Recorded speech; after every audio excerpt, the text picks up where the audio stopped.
Move 6 feet to the right and follow around the case to the left. Mounted on this side of the Patriot weapons case is a 2-foot wide by 6-foot tall panel with a life-size diagram of the Charleville musket, illustrating the various parts and features of this weapon. If you'd like to hear a description of the information contained on this panel, please press pause on your audio player, followed by 302.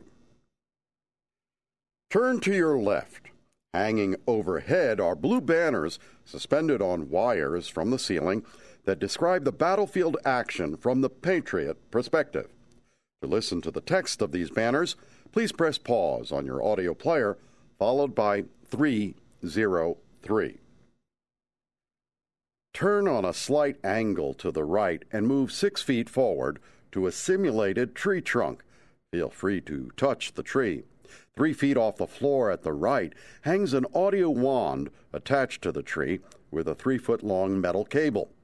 In the middle of the back of the wand, 2 small buttons arranged vertically increase and decrease the volume of an audio program telling the story of Private Andrew Ferguson, a free black man fighting with the Patriots against the British.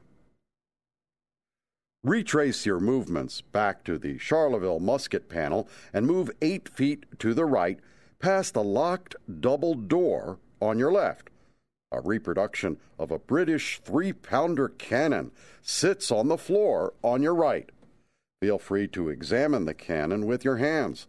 A small text panel on the wall reads, "This 3-pounder cannon is a reproduction of the 2 used by the British at the Battle of Cowpens. The guns were light enough to be carried on horseback by Tarleton's fast-moving force. When mounted on long shafts, they could be moved by soldiers. These guns were nicknamed grasshoppers because of their appearance when mounted on the shafts, or because their recoil when fired made them appear to hop." Continue along the wall to your right to find a 6-foot-tall by 3-foot-wide tactile exhibit with tools and items used to operate and service the cannon in the field.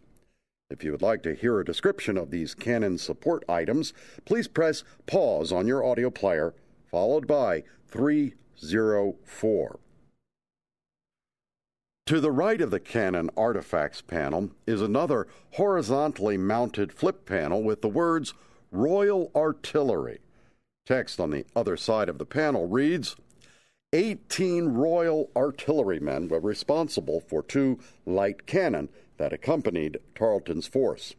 These guns, which may have been captured from the Patriots at the Battle of Camden, helped to boost Tarleton's confidence in confronting Morgan at Cowpens. Turn to the right at this corner of the room, behind the cannon. Mounted on the wall to your left is a life-size tactile wooden cutout of a British soldier standing in front of a black and white photographic wall mural of a wooded area.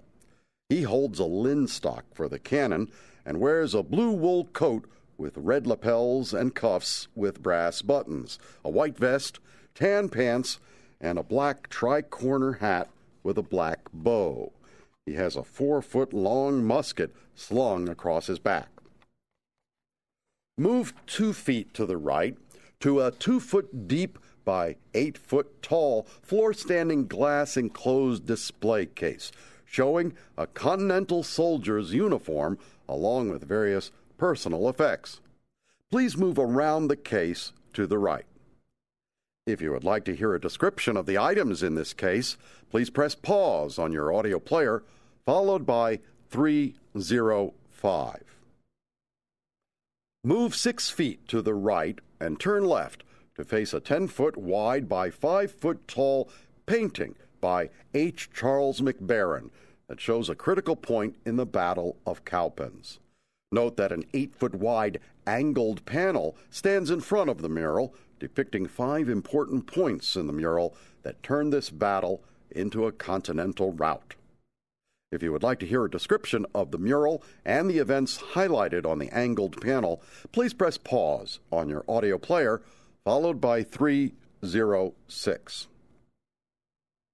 From a position facing the center of the angled panel in front of the mural, turn left and move 10 feet past the floor-standing glass display case on your right, and turn left again 15 feet to retrace your movements back up the aisle on this side of the museum area to the right of the tree trunk at the back of the 4 curved benches. At the tree trunk, turn on a slight angle to the left and move 6 feet to the back wall of the room.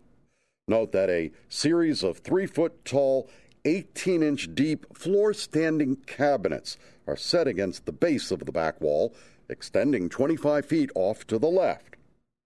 Covering the back wall is a 6-foot-tall by 30-foot-wide panoramic view of the battlefield at Cowpens. On top of the cabinets are several 12-inch high tactile wooden cutouts of Patriot military figures.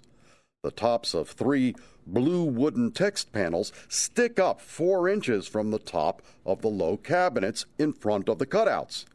These are miniature versions of the cutouts you encountered in the lobby. Using a single center finger hole at the top, these panels can be pulled straight up to reveal additional text. If you would like to hear a description of the information contained on these pull-up text panels, please press pause on your audio player, followed by 307. If you choose not to listen to this additional information, continue 10 feet to your left along the back wall cabinets to continue with the British side of the museum. You can begin the audio description for the next section of our tour, the British Army, by pressing 400 on your audio.